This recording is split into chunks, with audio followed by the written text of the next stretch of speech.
En videos anteriores habíamos comenzado a estudiar la historia de la antigua Roma. Vimos cómo primero se sucedían los diferentes gobiernos monárquicos, luego comenzaba la etapa de la República y en el video de hoy vamos a estudiar la etapa del Imperio Romano de Occidente.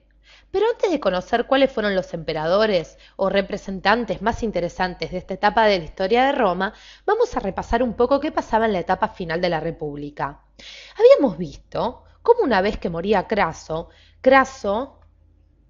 este señor que vemos aquí, junto a Julio César y Pompeyo, recordemos que habían formado el primer triunvirato. Un primer triunvirato con ideas de restaurar la república que había caído en el 71 a.C. Entonces se formaba este primer triunvirato, primero moría Craso, luego Pompeyo y Julio César se comenzaban a enfrentar. Pompeyo era asesinado por Ptolomeo III, rey de Egipto, y también amigo de Julio César, y aparecía en escena, consolidándose en el poder, Julio César. Julio César podría ser considerado el primer emperador, quizás por el título que se había adjudicado, pero nosotros simplemente lo tomaremos como el último, mejor dicho, representante de la etapa republicana. Lo interesante en el periodo en el cual tuvo poder Julio César es que era el momento en el que él intentaba restaurar el poder en Roma. Pero veíamos como el Senado, y gran parte del Senado, no olvidemos que era amigo, habían quedado, sí, apoyando a Pompeyo, se organiza y junto con Brutus, hijo adoptivo de Julio César, también lo terminan asesinando. Julio César había hecho reformas muy negativas dentro de Roma. Por ende, también esto sumaba, las ganas de querer aniquilarlo por completo. Así todo, luego de la muerte de Julio César, la República no se volvió a restaurar.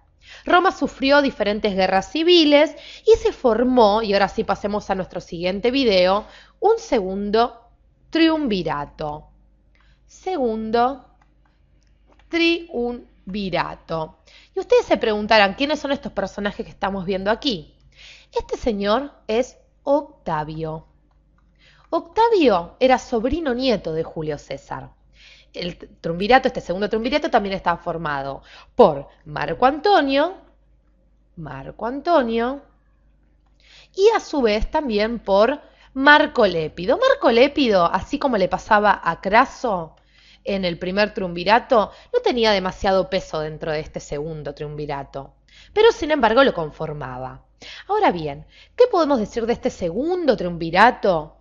Este segundo triunvirato duró al menos 5 años. Duró 5 años.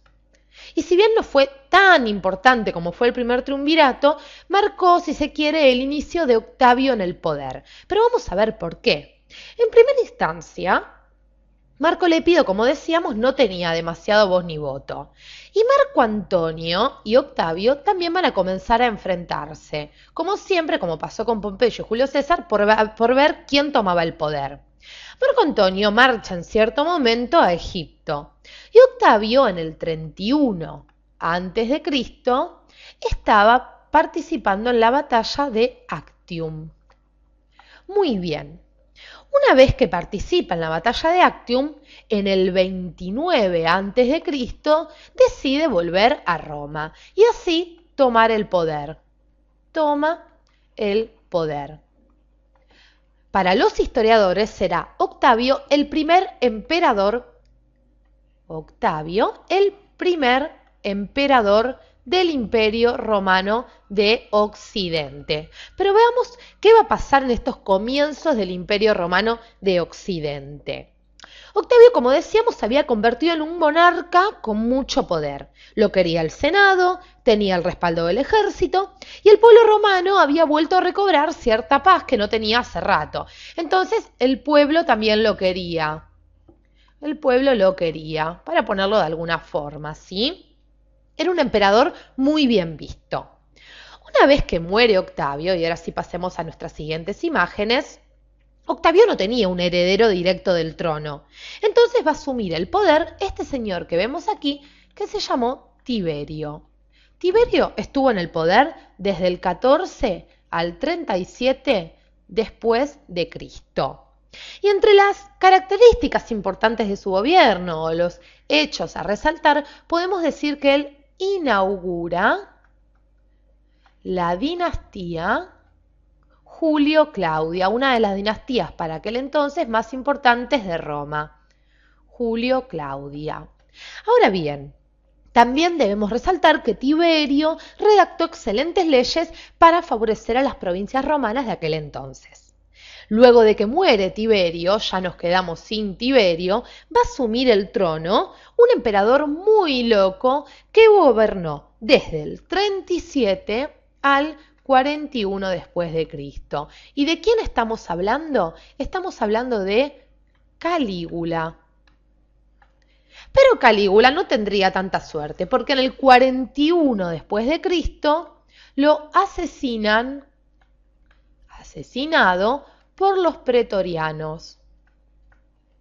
Es en ese momento en que los pretorianos aprovechan la muerte, el asesinato por parte de ellos de Calígula y dicen, vamos a poner en el poder a este señor que vemos aquí en la imagen de arriba, a Claudio.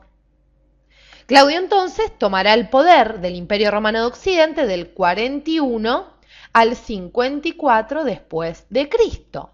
Pero Claudio, así como Calígula, no va a tener mucha suerte. No lo van a asesinar los pretorianos, sino que pobre lo va a asesinar su mujer Agripina, asesinado por su esposa. Y luego de que Claudio muere, o mejor dicho, luego de que es asesinado, tomará el poder su hijo Nerón. Nerón también fue uno de los emperadores más relevantes de la historia romana, pero Nerón no fue visto con buenos ojos, tanto por el pueblo romano de aquel entonces, así como también por los historiadores de la historia mundial. Nerón estuvo del 54 al 68 después de Cristo. Y como decíamos, no era mirado con buenos ojos porque él va a iniciar las persecuciones a los cristianos. Persecuciones a los cristianos, entre otras de las reformas negativas o características negativas de su etapa en el imperio.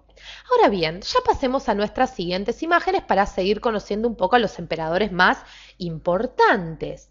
Luego de Nerón, tomará el poder Flavio Vespasiano.